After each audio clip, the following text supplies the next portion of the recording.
Every year, the US releases its human rights report. This year, India is in the spotlight, with America accusing India of serious human rights abuses. This comes from a country where criticizing the government can land you in handcuffs on campus.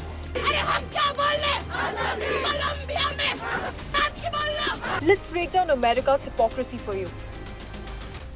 I'm feeling pretty on edge, and honestly I don't feel safe right now on campus. There's really a venom, in the air. The university is putting their own students in danger.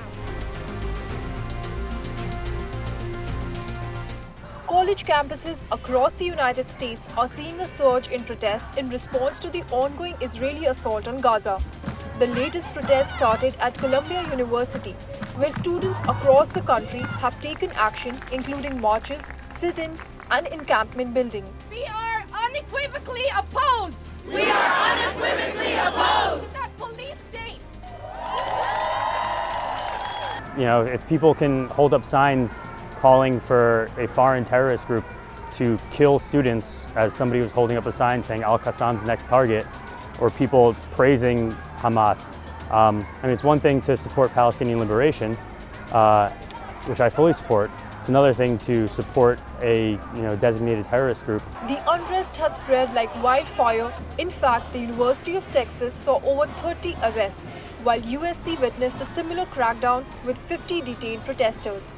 But while universities like UT Austin and USC saw mass arrests, California State Polytechnic University had shut down entirely. What happened yesterday was terrible. It was traumatic. We watched our students being hurt right in front of us. And the university has put us as staff and as faculty in a terrible position to have to protect our students because they are putting them in danger. So here we have the bastions of democracy shutting down student voices and making mass arrests over pro-Palestine sentiment. While lecturing others on human rights, they struggle to handle dissent on their own soil. But at least they have the moral high ground to criticize others' human rights records, right?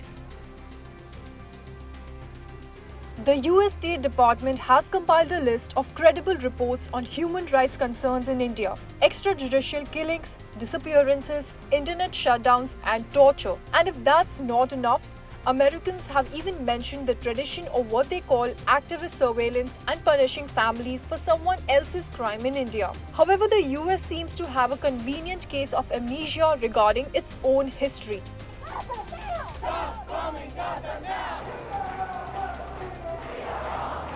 And meanwhile, India adds this report to the pile of evidence, highlighting international hypocrisy. So India's Ministry of External Affairs reminded America that pointing fingers looks a lot less impressive when your own house is a mess. In every democracy, there has to be the right balance between freedom of expression, sense of responsibility, and public safety and order.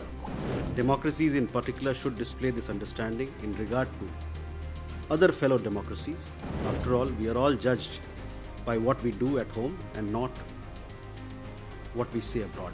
Ministry of External Affairs spokesperson Randhir Jaiswal stressed the importance of a right balance between free speech and responsibility and assured support for Indian students. India's pointed comments exposed this double standard, leaving the US with a public relations headache. Perhaps the US should invest in some stronger windows for those fancy university buildings. Throwing stones from glass houses about human rights tends to backfire spectacularly.